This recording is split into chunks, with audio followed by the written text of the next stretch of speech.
Urang mawa motor, kemudian di jalan teh aya polisi, urang disetop polisi, kemudian ditanya STNK, aya motor rapi ngan SIM teu mawa, tangkap ku polisi.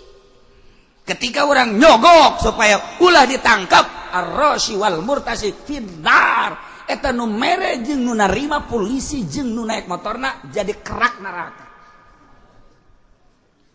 Emang kumaha gitu. Mentak polisi mah jadi sampah masyarakat ge ujungna.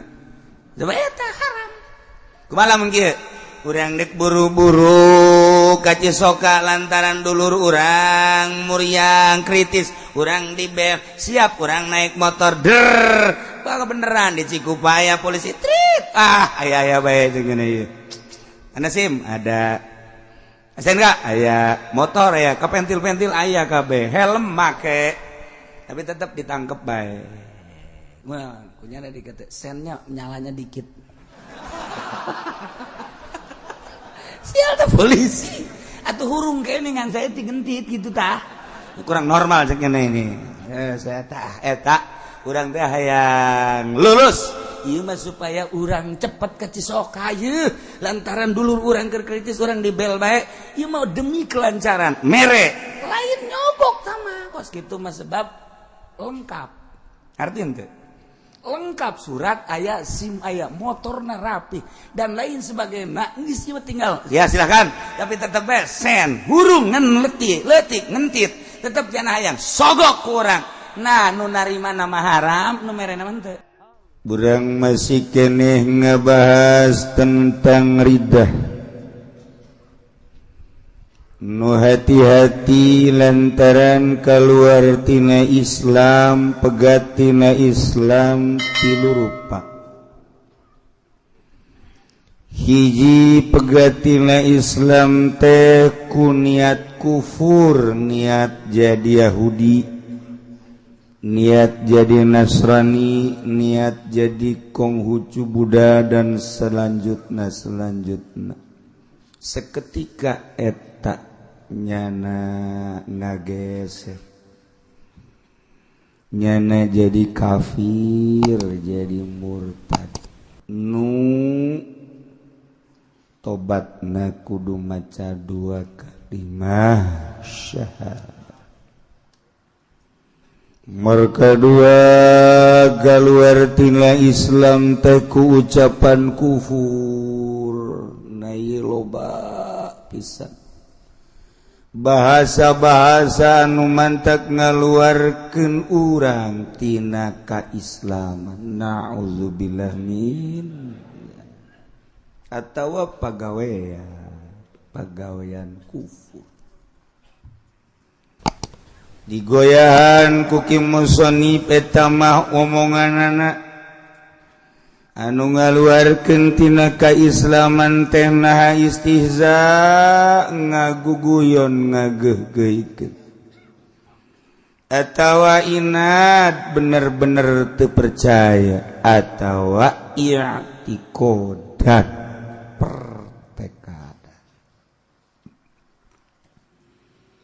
nganapikeun ka Gusti Allah jelas lamah ridahna kufur lah udah tiba heula cak kiai cenah nu nyieun langit bumi Allah bae jajan orang kabuktian teu percaya aing mah jekna bahwa pangeran teh Allah geus jadi areng neraka bakal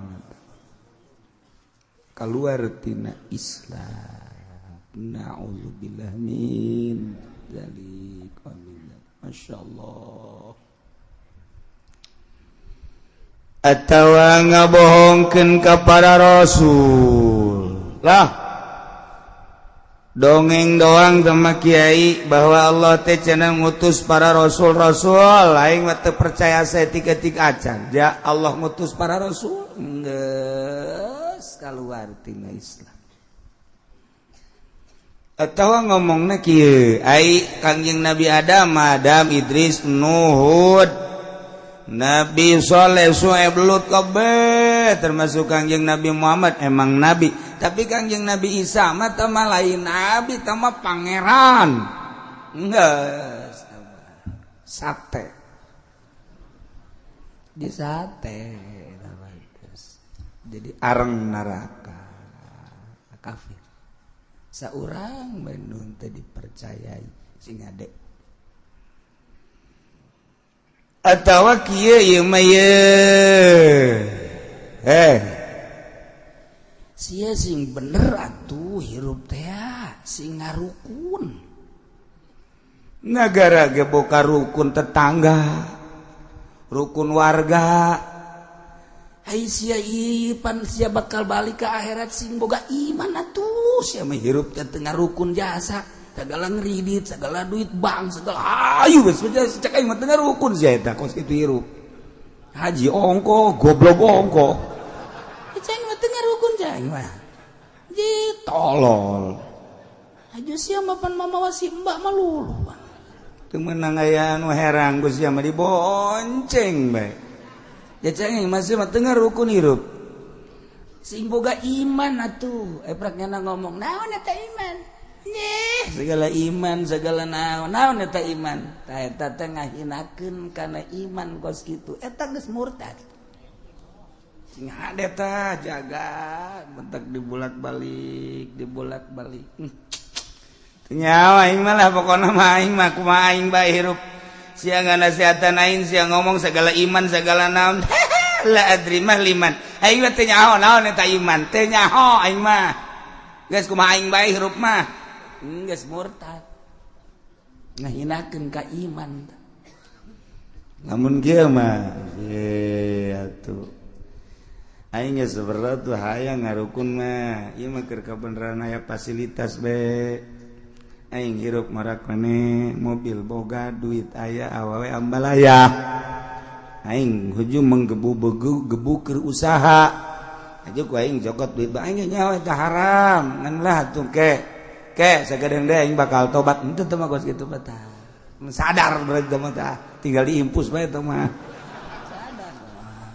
sadar tah geus kitu tapi lamun geus cara tadi mah lah naon iman segala naon teu aing mah geus murtad eta masyaallah tak senyade bahasa-bahasa lantaran pan malaikat mayal fizu min qaulin illa ladayhi raqibun atid eueuh hiji bahasa nu diomongkeun ku urang kecuali dicatet engke mun di akhirat aya catatanana kumaha masyaallah geus mulai barang urang geus ngaji kieu nyaho balik ka imah langsung nungguan salat zuhur wudu ya Allah ya Rabbi meureun abdi kerjan nyaho loba omongan-omongan abdi anu kira-kira ngageserkeun iman abdi Gusti hampura Gusti ieu barang geus nyaho ku ari moal deui abdi geus moal deui abdi ku ari mandek bener-bener ngajaga ucapan-ucapan abdi terus urang tadarruk ka Allah memeh salat zuhur teh pas azan es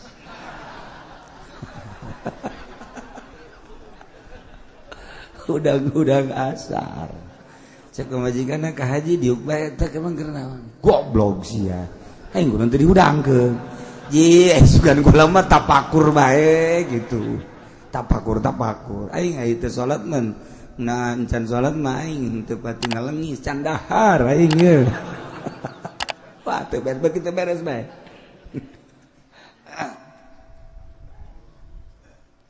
nah ieu sing hade tah naon iman segala lah eta sing hade jaga ku urang ye ucapan anu teu karasa aku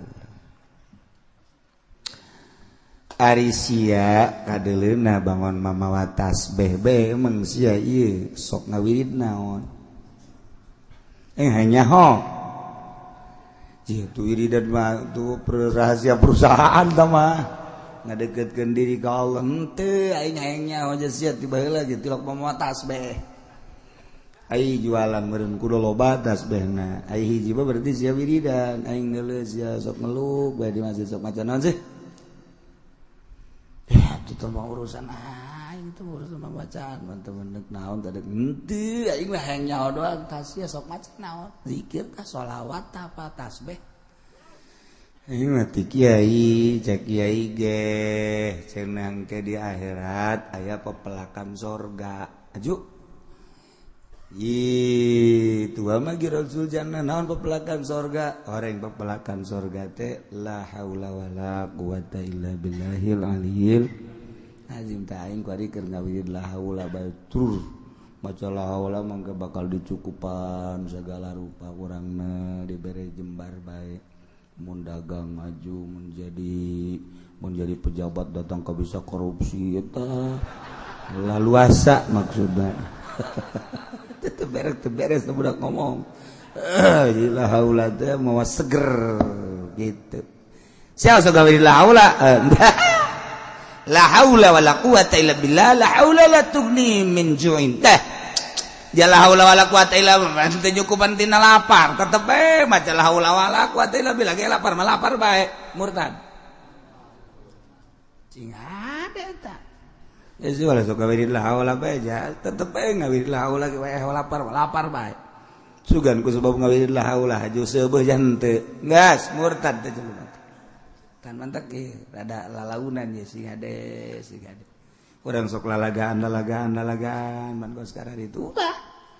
Lalagaan bae tapi ulah datang ka ngaluarkeun bahasa anu ngagiclekeun urang tina rel agama.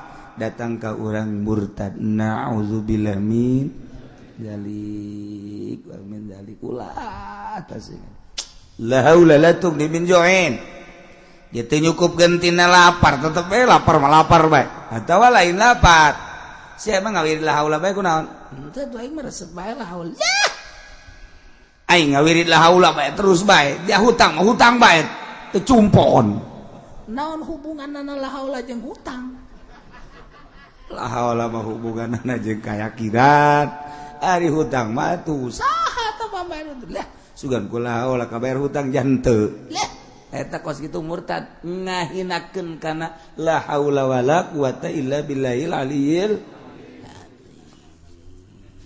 masyaallah sing hade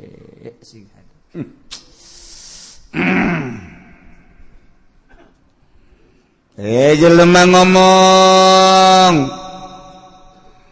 ceknya doana kula ieu naon duh asana kula ieu ditangkap ku polisi kasus naon tuh lah ulah yang nyawa kasus ambalaya kasus aing mah kalau bajasa tapi anu paling nyeri ieu aing terzolimi ku naon aing pajar menggagahi anak Ki Zaid padahal mah harita aing ngan ngarendeng doang boro-boro aing menggagahi nyaudaykeun nyonte ebrak aing kuari dikasuskeun bahwa aing teh cenah cak bapakna ngazinahan anakna tuh kuari geus aya di polsek dah aing geus kieu meureun nasib tiba heula geus cakolot ulah sok deuk dilincar sok diduduh maling buat bisa anda kolot dah sok deuk dilincar diduduh maling sia kuari mah lain batu ribet bae meureun urang dikitu-kitu bae ku urang baheula mah rapi tah kolot eta budak ulah sok didieukeun di meja bawa hutang ge kuari lantaran teu ngajeding ka omongan kolot ngahutang wabeh boga hutang deuk di meja kolot bisa bae teh ya Allah sok deuk di meja budak tadi didieukeun meja gede hutang ge aju kolot na teu mireng ban antepkeun bajeng pangais na di dinya watuh horenganan hutang ka hulu-hulu masyaallah tak kolot bae hebat eta ulah sok diuk dilincar mantak diduduh maling ulah sok diuk di meja gede hutang ulah sok ngaremeh mantak pakir eta kolot masyaallah baheula mah kolot asal urang ngaremeh bicarekan ngaremeh tah sia susah yang ke bisaan kalau urang embung pan susah teh jadi cokotan tah urut abah ge cokotan ku sia tungtung nama pan kolot urang ngaremeh ongko nitahan ulah ongko ka urang dibersihan aja lah mundah terepok terapi jasa piring teh telesang ya telesang gentas ya usuk aing balaya gitu moal menang nu geulis ya kan geus sudah lamun sia menang nu geulis tah rapihan tah piring tah mun bisa mau ulah hiji-hiji acan aju caian uyup usia geulis ya mana maksud kolot pemerintah dan atuh teu kudu ngumbah deui bae gitu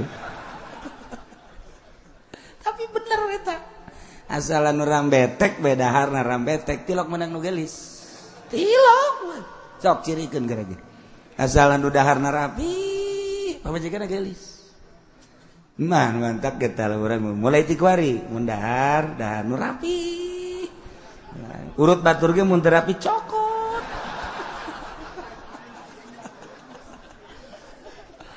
keterlaluan tuh lah jak anu dizolim teh meureunnan caki Umar aing mah geus takdir Allah be ieu mah kos kieu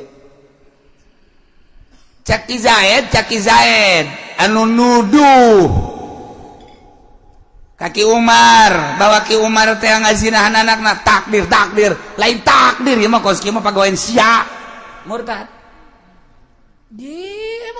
emang keluar tina takdir kabeh takdir kabeh Ki Umar mah geus deres nah meureun mah takdir ti Allah bae meureun aing mah kos kieu diduduh geus lah aing mah deuk nyadar bae geus ke kumaha di polisi bengke kadege teh ku kisah takdir lain takdir tah mah pagawean hulu sia murtad teh kos kieu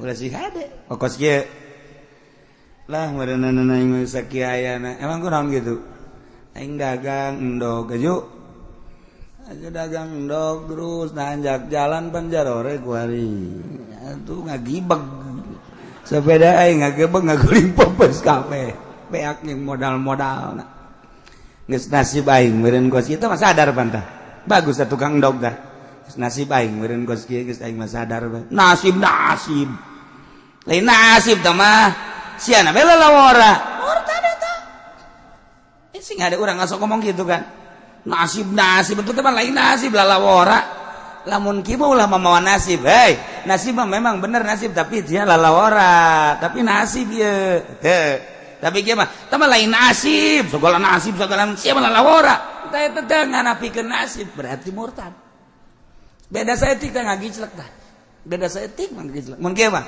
sia dek duh lain malah dagang endog acak-acakan meureun teu peupeus ka wabeh angkorak goblok ieu pamimpin ieu rek ngaberesan jalan tolol jasa aja tuh tungtungna ka pamimpin bae Pak maksudnya pamimpin lurah camat bupati apa gubernur wabeh teh jelema keur marah mah kitu Pak gara-gara endog peupeus wabeh kunya disarekan negara kos pamimpinan saknya ieu goblok jasa tolol jasa tapi lah nyadar nasib di Allah merenanan lah ndog beak modal beak sepeda potong deh guys nasib di Allah bagus apa jelema bagus sok ngaji mingguan meureun sanajan di tanggal asung ge inget kada nasib nasib meureun ti Allah geus kieu lah geus sadar we balik nya dipanggul sepeda geus potong pan gara-gara jalan teu diberesan pan ku pamimpinna nah balik deh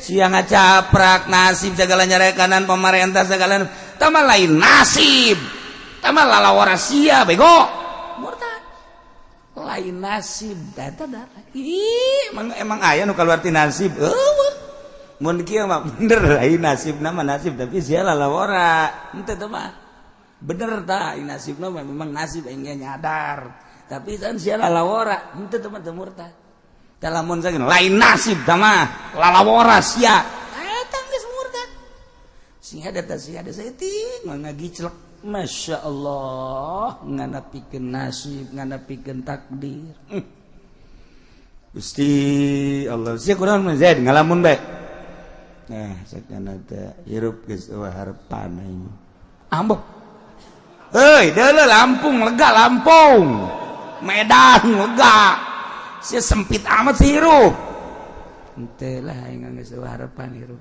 emang Kabogo aing di bawah batu. Atuh kabogo di bawah emang kan hiji awewe. 1.000.000 bintang di langit. Satu yang bercahaya. Oh, budak anak bawa Oma Irama kajian hukum ge. 1.000.000 bintang di langit, satu yang ku cinta. Cintaku sudah ditumplekin semua. Atuh sia teh aku macai di ember. Teu disesakeun kabeh. Teu aing mah geus dibikeun kabeh kanyana cinta sehingga tidak ada lagi tersisa di hatiku cinta. Aja ku badeung ngeus moal kawin aing mah cakeun teh geus eueuh deui awewe. Ya Allah, ya si budak. Hei. Ai sia kunaon jadi frustasi kieu geus. Pokona mah Allah mah pokona lah geus teu ngarahmatan ka aing. Pegat tah frustasi ngaranna. Nah, batur ge dihayu-hayukeun bae ka hayang aing mah geus pegat tina rahmat Allah. Geus aing mah geus teu dideuleukeun ku Gusti Allah. Teu diperhatikeun ku Gusti Allah. Geus aing mah mulai ti kuari moal kawin. Ieu budak euy. Di Lampung lah lega keneh. Sia dikawin jeung monyet gaya ke. Misalnya sia frustasi jeung jelema monyet aya gajah aya. Sia kurang gitu ya. Ulah sok aju frustasi kok sieun teh lain geus pokona moal geus putus aing tina rahmat Allah. Eta geus pegat. Eta murtad eta. Masyaallah karim setik mangadi cerek. Batur mah kawin 5 genep 7. Keluar geus di aturannya nama hiji ge frustasi blon pan eta. Sia kawin geus sabaraha? Aing dihitung geus 50 kawin. Tapi opat-opat, hiji 2 3 4 ka ieu tinggalkeun. Ke aing kawin deui, aing bari geus 50. Itu sia mah bu mikiran hulu nu leutik bae teh mah. Hulu nu gede teh dipikir-pikir geus sia. Geus kieu meureun nasib aing. Bagus teh ingat kan nasib. Bagus teh geus nasib aing meureun geus kieu geus teu bisa dikumbah panai nasib. Bobo budak. Tama lain nasib, tama cak nusa urang.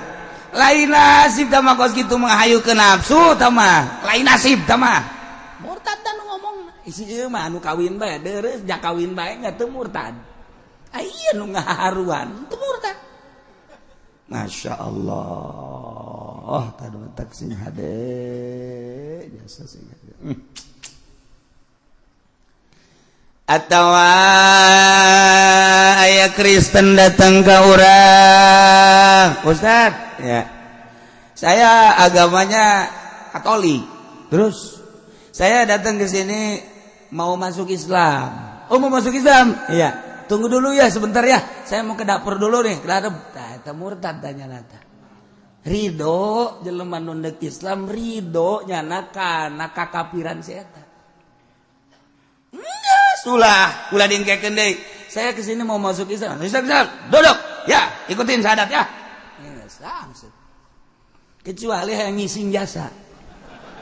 Daripada ngaborok-bok di dinya, yang ngising heula geus. Ngising heula. Keke. Mau kemana Pak Ustaz? Mau berak dulu nih. Saya habis makan sambal kebanyakan. Tunggu dulu sebentar. Berak. Beneran ngising apa beneran? Porocot. Beres gegeran kadinya deui. Tapi lamun sakadar pukar pikir dan lain sebagainya atau aya keperluan nu lain murtad cenah. Masya Allah dingkekeun lam yulakkinil islam talibahu minhu atawa jelema teu daek nalkinan Islam ka jelema nu hayang asup Islam. Nah murtadnya sebab ngantepnya ridho berarti karena agama selain Islam murtad. Allah. Awistamhala minhu talkinahu kan qala lahu isbir sa'atan. Cek nya teh kieu, sabar heula nya, sabar heula. Ge sagedeung we sabar. Sakira-kira sajam bae ke, tungguan heula. Geus murtad. Murah ulah dingkengke. Ulah dingkengke langsung bae. Urang lamun nyaritakeun kos itu hidayah mahal. Nu boga PT Gudang Garam di Jawa Tengah eta teh barahan jasa sabaraha masjid nu dibangun kunyana, sabaraha majlis nu dibangun terutama pondok-pondok pesantren, hebat jasa. Kemudian nyana datanglah ke guru kula dek asup Islam di Jawa. Kemudian cak guru kula sekarang aja. Udah langsung syahadat. Sekarang cak eta bos gudang garam, saya itu masuk Islam pengen disaksiin sama rekan saya, sama keluarga saya, dan nanti mau diabadikan bahwa saya ini masuk Islam. Disoting lah mencara Quran. Gampang itu mah. Cek guru teh, gampang udah sekarang aja syahadat. Itu mah nanti kita bikin lagi acara. Enggak lah, nanti aja saminggu doang, saminggu. Datang Senin acara dek poe Minggu, Pak. Memeh Minggu.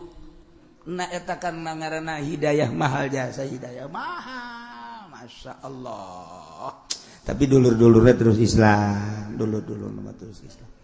Ngan bejana cak dulurna tapi ari syahadat di imam enggeus. Syahadat sorangan enggeus. Wallahu alam tah mangke kumaha di akhirat bae. Ya Allah ya Rabbi. Mandak eta Lady Dai di Mesir nyana boga itu kabogoh itu orang Arab. Nah ieu nyana langsung asup Islam di Mesir, asup Islam balik ke Inggris eta dibunuh. Cara pembunuhannya seperti gitu. Ayahnya mata data nak masuk Islam biasa syahadat. Mendaknya jadi ratu, nya sugih, nya gelis, akhir hayatna nyana maca 2 kalimat syahadat. Itu batur mah kapal boga, perusahaan boga, nya jadi ratu di akhirat ka surga Aisyah. Susah aya di sia, dagang rugi aya di sia, gering aya di sia. Aju salat carang. Ngan tapi tetep urang mah alhamdulillah iman ka Allah Subhanahu wa taala. Bahkan urang mah sering ngaji sok haju sadarna gereja saka sadar. Lah, diatur beureun ku Allah. Pamajikan marah ge pamajikan marah. Kak, emang ieu atuh kumaha aya dapur teu ngebul. Lah, geus Allah ngatur beureun. Lain masalah Allah ngatur, Kak. Atuh usaha sih usaha. Atuh usaha aja kakak geus kala kebebeakan. Geus bandingan ku Allah bae. Beuh berak terus jadi wali teman teh. Di urang saladar tuh pamajikan ge ngerenyeng bae sampai 2 pe 3 pe ka ditu atuh sadar ieu.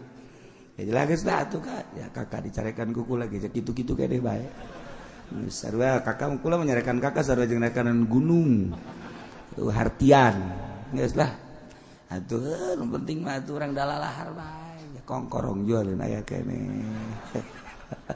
Bea kongkorong atuh gelap. Kak, meureun urang rumah tangga jeung kakak salah hitung-hitungannya. Kunaon ieu mah? Kan urang baheula sok dihitung abeh mulus rahayu. Ieu urang mah kurang mulus rahayu ieu. Ai awak masalah leger. Jadi ieu bae batur geus boga mobil, boga motor, rumah sepeda kene. Ulah sok ngomong gos gitu, geus aya takdir ti Gusti Allah. Neng kawin jeung kakak geus saya tulis ada di Lauhul Mahfuz. Boga anak urang 15 geus saya tulisanna. Aju urang susah geus saya tulis. Lah, kakak mah bisa ngan takdir melulu takdir. Ya atuh kumaha deui? Heueuh nya kanya. Geus tah ngeunah eta kos kitu. Ngeunah, lah atuh sapiran ungguan paeh doangnya urang sugan bae isuk pararaeh kanya. Siapa sok aju kitu tuh. Aing ngaji mah ngeunah babalikna ka Allah deui, ka Allah deui. Lamun teu ngaji geus. Insyaallah. Akos ustazah dicandung ku salakina. Marah panjana. Ustazah ongkoh marah ongkoh. Pan itu bagus eta. Pan ari ustazah mah kudu ke beureun geus nasib bae. Geus aya tulisanna manan kiki di Lauhul Mahfuz. Meureun aing teu kudu hese-hese asup ka surga ku sebab dicandung geus cukup meureunana. Geus. Kakak bedana geus kawin deui. Cicing we pan meureunnya si ustadna teh eta. Kang ngomong atuh geus kawin deh emang. Ai bebeja geus marah. Itu bebeja atuh pan ngaranna geus kanyawan. Sebab ai pamajikan mah leuwih hebat tibatan intel. Menelusuri nya mah eta seukeut irungna seukeut asa irungna. Intel teh sabaraha intel mah. Bin eleh bin. Masyaallah. Kak. Kakak imam ngomong bae geus kawin teh geus kakak hampura we. Lain masalah hampura kukula di hampura Kak. acak ulah bajak tanggung hiji dua mati lu beka nu bener tah tuh pan mantep tah iya mah ustazah gitu tapi marah teh ingetkan nasib kata ustazah cobaan habek anu jadi ustazah cobaan nyandung coba ustazah tah marah tah tentu mun marah sia ngaji bae unggal minggu ka Cilogok enggak karena dia candung bage marah dikira make ilmu nak buada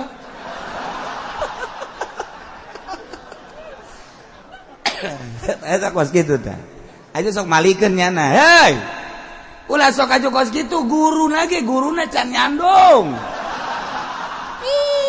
mun guru geus nyandung los tungtung nama ka aing we kabeh teu beres.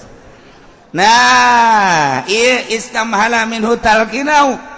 Kan qala law aya jelma hayang asup Islam diengkekeun tunggu sajam murtad. Atawa ngupurkeun jelema Islam. Jelema Islam dikupurkeun. Ya, tah jelema kufur, kafir tah jelema. Geus, balik ka nyana. Ulah sok ngupur-ngupurkeun jelema nu maca 2 kalimat syahadat.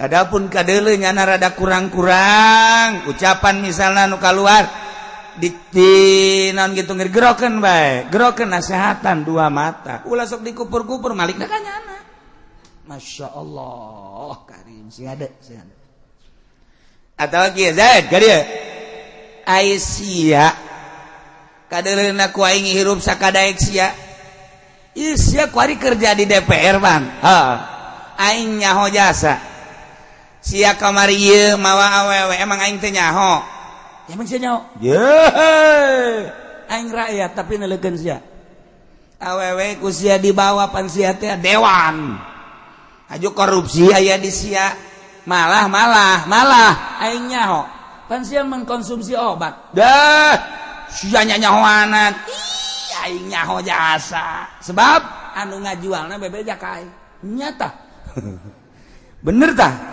emang sia teu Islam sia kos lain Islam bae sia Islam kan sia Islam teh lain teu aing mah tah geus murtad ngajawabna teu aing mah tuh kan sia lain Islam kan sia Islam kan kos kitu amat mawaan awewe nya mabok korupsi terus eta mah kabair ji sia Islam teh lain si kurang teh kan kitu tah eta bentuk nasihat maksudnya negor si Islam teh lain sih lain ini mah cak DPR teh misalnya murtad dari teh nggak jawab lain berarti menyatakan ikrar bahwa dirinya lain Islam na'udzubillah min zalik wa min zalik masya Allah loba jasa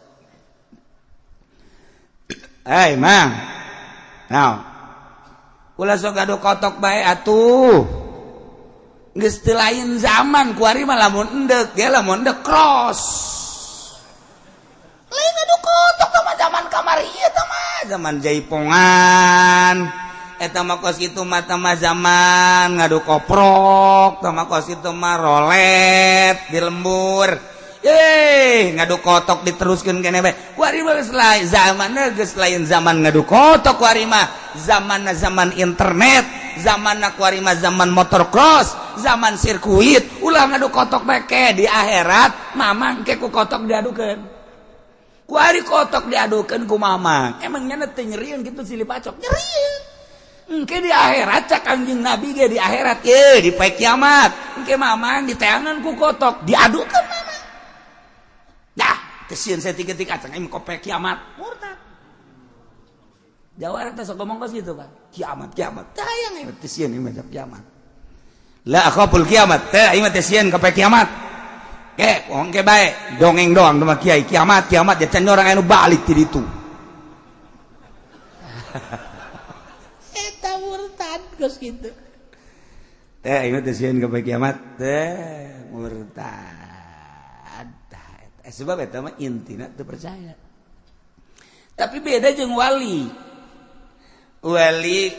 ngomong ulah aing geus teu sieun ka poe kiamat sebabnya geus deukeut jasa jeung Allah geus bahasa kos kitu teh bahasa pana bahasa fana jang dirina masalah sebab ngabahasana ge kamari anal haq ulah Allah anal haq Allah ya sebabnya geus kahiji jasa sanajan cek syariat mah tangkap bisa dibunuh tetapi jang dirina henteu murtad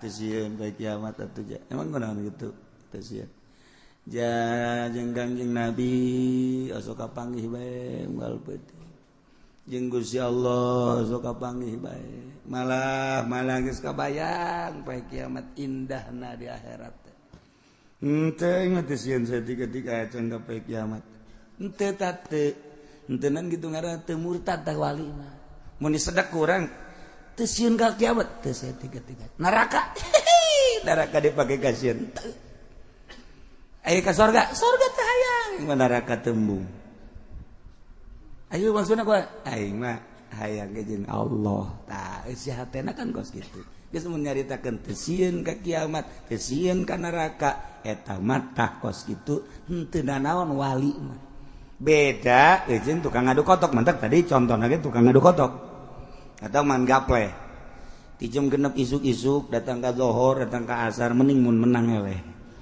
main gaple teh judi mah nu elehun menang tanyakeun ka nu eleh aing beak motor hiji tanyakeun ka nu menang motorna mana judi mah nu menang duitna nu eleh nu sit paling sit aya sit mah aya si boga duit seberit 100.000 nanti mana tuh menang ti sit tinu main aya teh materi dahar ku jelema teh hasil main teu ceulik datang kadaekeun salat bae urang kumaha bensin motor leumpangna kumaha bensin lamun bensinna murni motor bagus jasa mobil hebat jasa lamun di usian pertama wah hebat jasa komo lamun mobil di usian bensol hiber nguda Garuda ujianana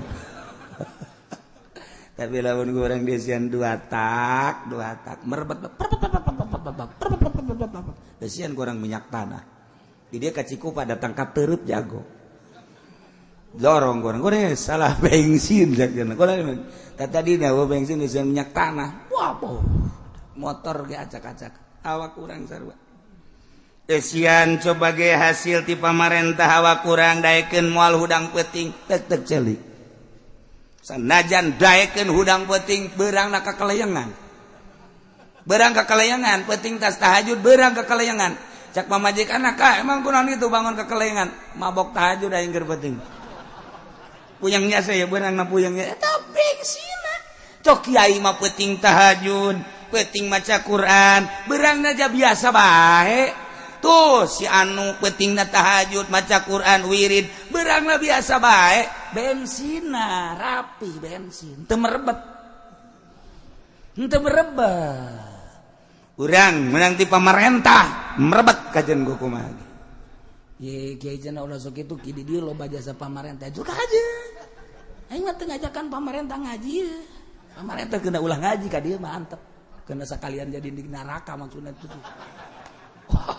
parah amat pemerintah duit pajak mah Kangjeng Nabi geus nyatakeun wang parah-parahna siksa di akhirat jelema nu ngadahar pajak ieu mah sakadar nyaho bae bejakeun ka Jokowi mah asal nyaho bae jeung moal dirobah ieu moal asal nyaho bahwa duit eta teh haram geus semet nyaho bae lamun henteu dibere nyaho-nyaho acan kan kabaya ieu mah asal nyaho bae pajak teh haram geus titik aya kiai pajak halal aya usul fikih ke main coba pangnyatakeun ke lain mah kerja ditakeun murtad bolon we ke aya usimna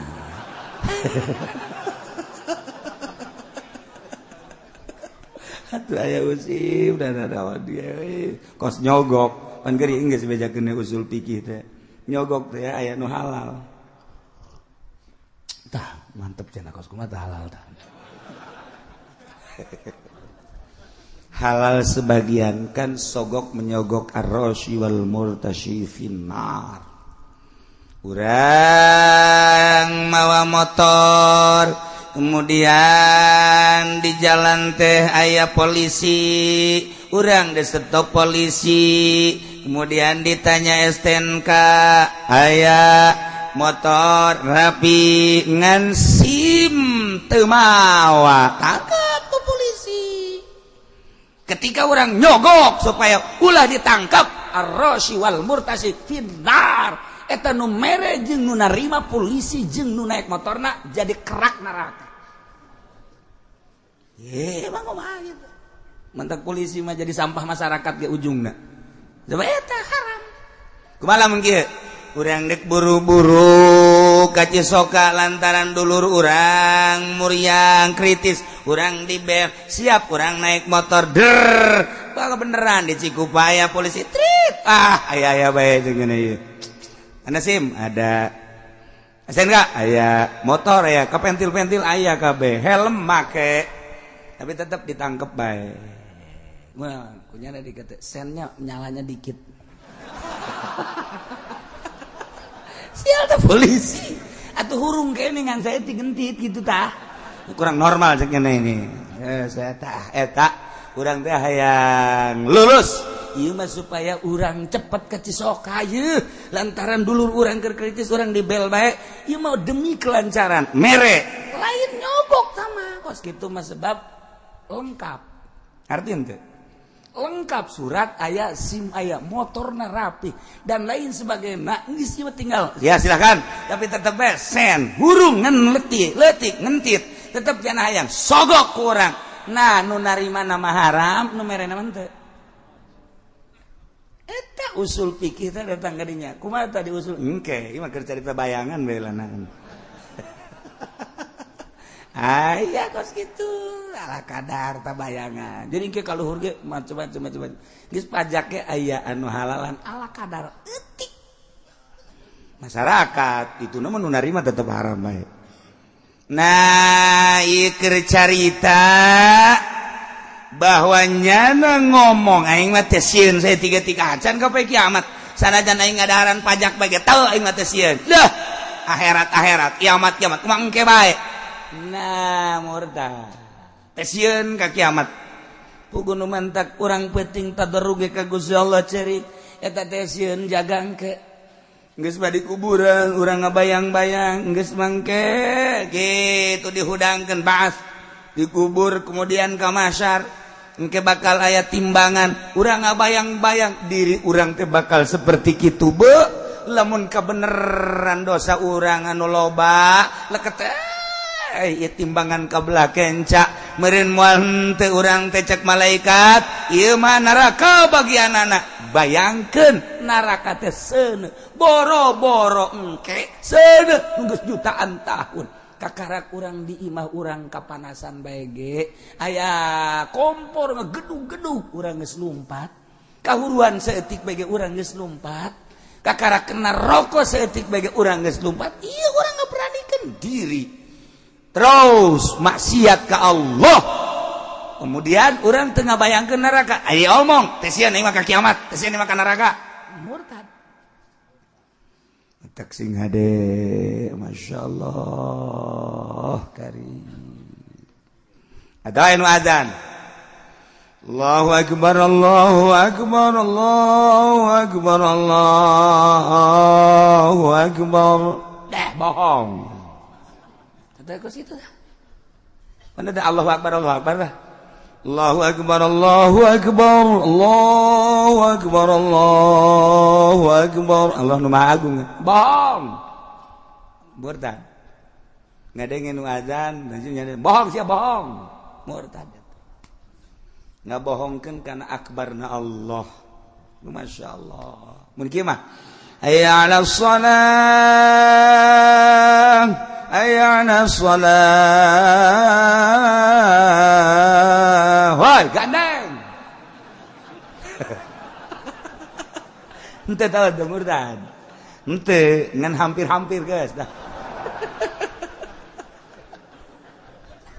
atuh tah loba nu kos kitu mah loba keur ngarobrol bade ka mah teh si budak azan loba teh mah kos kitu mah loba eta berarti kan lain sadar nyana eta teh nu azan teh ngabejaan itu waktu salat sih ulah ngarobrol bae komo keur maksiat mah ulah ngomong atuh enak ngomong buaneng teh budak azan asa dicili aing bae goblok jasa henteu teman teu murtad tapi lamun kieu mah hayya 'alas shalah hayya 'alas shalah bohong sia nah, bohong karena ajakan salat eta geus murtad. Masya Allah. Jelema resep jasa ka kopi misalnya. Ya kopi. Woi, Masya Allah. Kopi kapal meledug ya. Ceknya aku hobi-hobi karena kopi segelas kopi lebih bagus tibatan ilmu. Masya Allah. Kisatun min hadzal kafi min hadzal gafi khairun minal ilmi. Ya segelas iya lebih bagus dibanding ilmu atau murtad. Sapira kopi urusanana. Dah.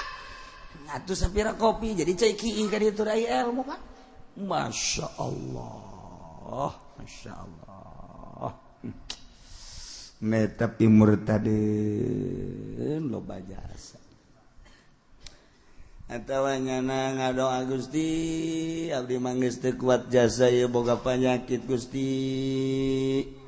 dihitung-hitung geus tahunan Gusti lah daripada kieu mah abdi mamaningan paehan bae ku Gusti abdi mah paehan bae Gusti terserah Gusti teh mah abdi mah geus paeh mandek muslim tade kafir murtad eta ge frustasi keneh kos kitu masyaallah kudu namai muriang gitu alhamdulillah ya dibere cocoba ku lain cocoba beureun keur naon kitu ngadebeakeun dosa alhamdulillah ya mudah-mudahan bae keur carita pendek umurna mudah-mudahan iman kabawa eta nu kudu nambakan gitu ieu mah geus teu kuat-kuat ka penyakit cenah ngomong gitu Gusti abdi mah paehan bae terserah Gusti rek kafir rek Islam kuliman penting paeh geus teu kuat jasa murtad dari taken kudu maca 2 kalimat syahadat. Masya Allah. Atawa jelas-jelas jelema agama lain Islam kurang tadi kafirkeun aya nu geus jelas agamana kafir-kafirkeun kurang tadi kafirkeun eta murtad. Masya Allah.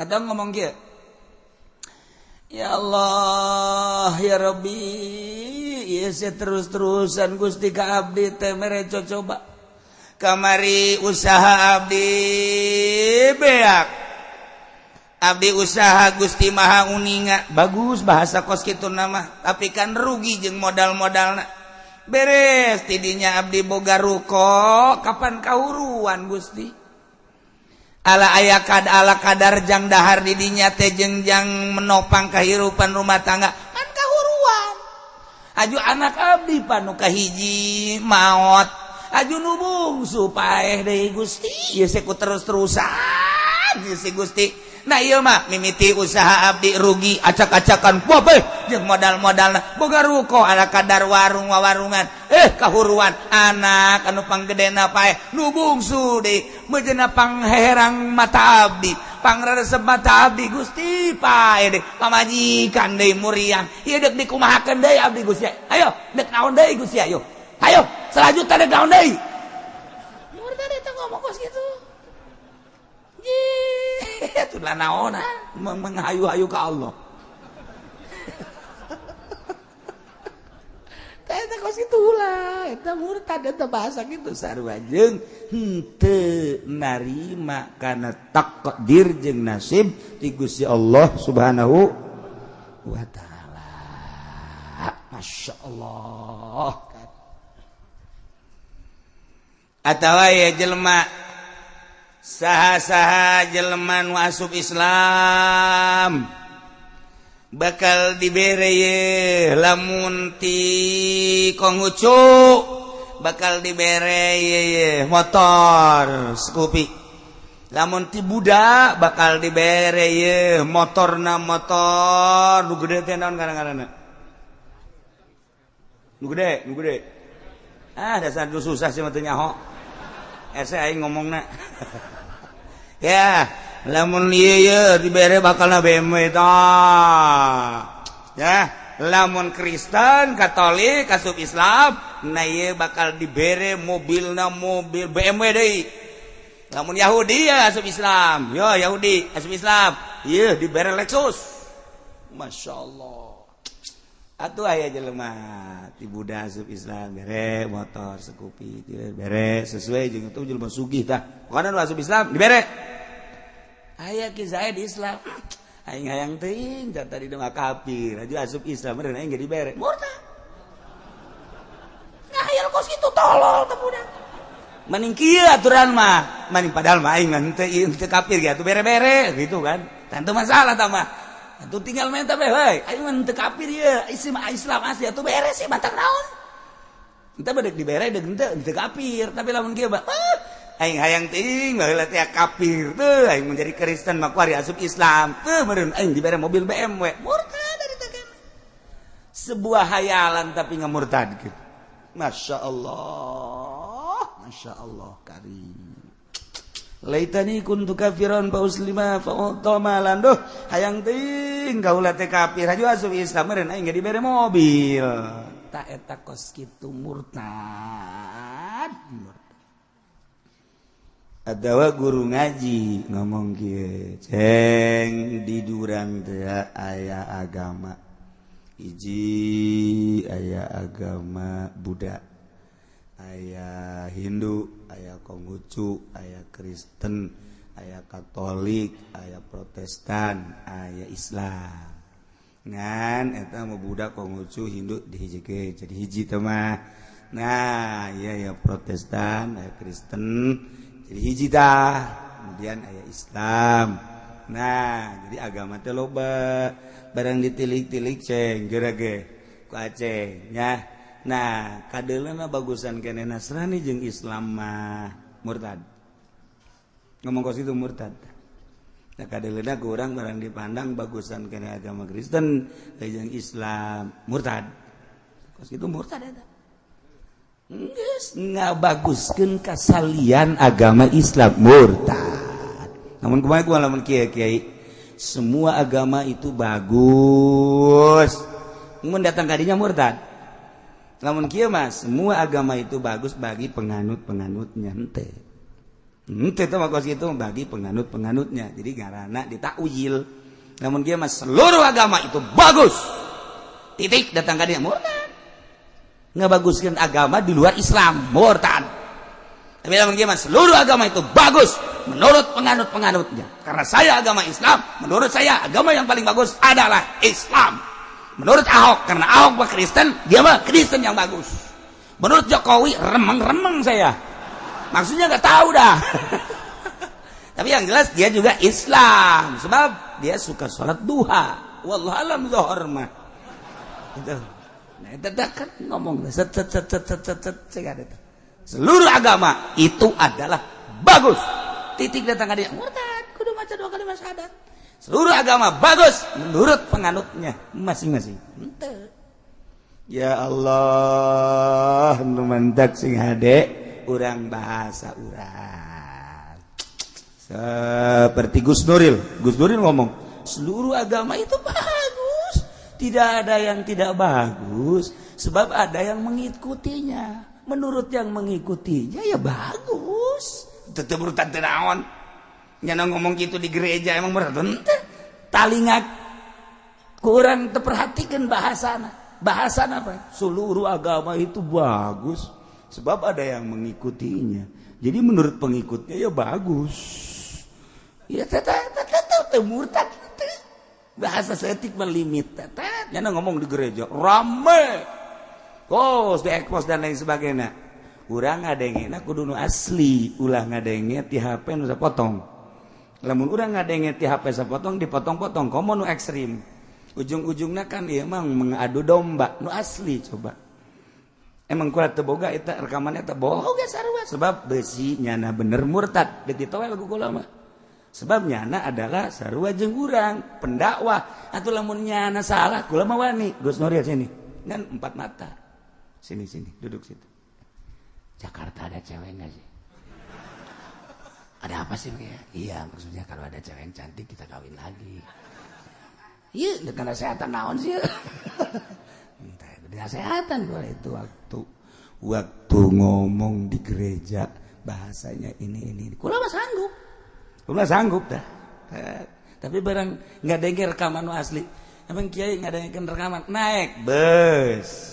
Naik bus jarah, aya nu boga rekaman eta. Jadi mah Gus Nuril ya. Digenyekeun ku kula di bus. Emang kieu sok nonton TV siapa sok ngacak goblok. Atuh engge neuleuh cai engge jelema sarua.